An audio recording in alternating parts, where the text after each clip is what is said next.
Hi guys ഇന്ന് നമ്മൾ ഓഫീസിൽ നിന്ന് വന്നപ്പോൾ അത്യാവശ്യം നല്ല രീതിയിൽ തന്നെ ലേറ്റ് ആയിട്ടുണ്ട്. സോ ഫുഡ് ഉണ്ടാക്കാനൊന്നും വയ്യായിരുന്നു. നമ്മൾ ഇന്ന് ഫുഡ് കഴിക്കാൻ വേണ്ടി ഒരു തട്ടുകടയിലേക്കാണ് കേട്ടോ പോകുന്നത്. കെആർപുരം മെട്രോ സ്റ്റേഷന് സൈഡിലായിട്ടാണ് കേട്ടോ ഈ തട്ടുകട ഉള്ളത്.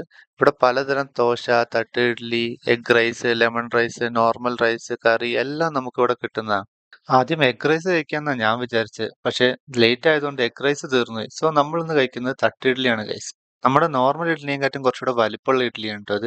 ഇതിന്റെ കൂടെ സാമ്പാറും ചട്നിയും അവര് തരും. ഇത് രണ്ടും കൂടെ കൂട്ടി കഴിക്കാൻ അത്യാവശ്യം നല്ല ടേസ്റ്റ് ആണ്. ഈ 2 ഇഡ്ഡലിയും ചട്നിയും സാമ്പാറും കൂടെ നമുക്ക് ആകെ 30 രൂപയേ ആയിട്ടുള്ളൂ ട്ടോ. അതാ ഞാൻ പറഞ്ഞത് ഇത് ഭയങ്കര ബഡ്ജറ്റ് ഫ്രണ്ട്ലി ആണെന്ന്. അങ്ങനെ ബില്ല് കൊടുത്ത് വീട്ടിൽ പോകാന്ന് വിചാരിച്ചപ്പോഴാണ് അനു പറഞ്ഞത് നമുക്കൊരു ഷവർമ്മ കഴിച്ചിട്ട് പോകാന്ന്. ഇവിടെ തൊട്ട് സൈഡിൽ തന്നെ ഒരു ഷവർമ്മ ഷോപ്പ് അവള് കാണിച്ചു തന്നു. ഇതൊരു ചെറിയ ഷോപ്പാണ് ട്ടോ. ഇവിടെ ആകെ ഞങ്ങൾ ചെന്നപ്പോൾ ഷവർമ്മയും ഗ്രിൽ ചിക്കനും മാത്രമേ ഉണ്ടായിരുന്നുള്ളൂ. എന്തായാലും 2 റോൾ ഷവർമ്മ ഞങ്ങൾ പറഞ്ഞു. ഷോപ്പ് ക്ലോസിങ്ങിനുള്ള ടൈം ആയതുകൊണ്ട് കുറച്ച് ലേറ്റ് ആയിട്ടാണ് കേട്ടോ ഫുഡ് തന്നത്. സോ ആ ടൈം കൊണ്ട് ഞങ്ങൾ കുറച്ച് ഫോട്ടോസും വീഡിയോസും ഒക്കെ ചുമ്മാ എടുത്തു.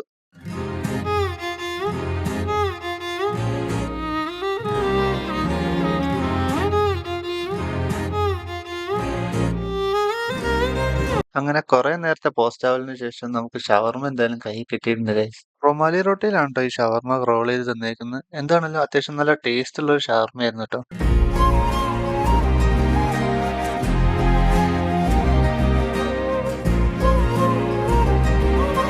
അങ്ങനെ ആൾക്കാരെയും ബഹളവും മെട്രോ പോകുന്നതും ഒക്കെ നോക്കിയിരുന്ന് ഞങ്ങൾ പതിയെ ഷവർമ്മ കഴിച്ച് തീർത്തു. അങ്ങനെ ഫുഡൊക്കെ കഴിച്ചു കഴിഞ്ഞപ്പോ ഈ ഉള്ള ക്ഷീണം ഒന്നുകൂടെ കൂടി. ഇനി മെല്ലെ വീട്ടിൽ പോയി കിടന്നുറങ്ങട്ടെ ഗൈസ്.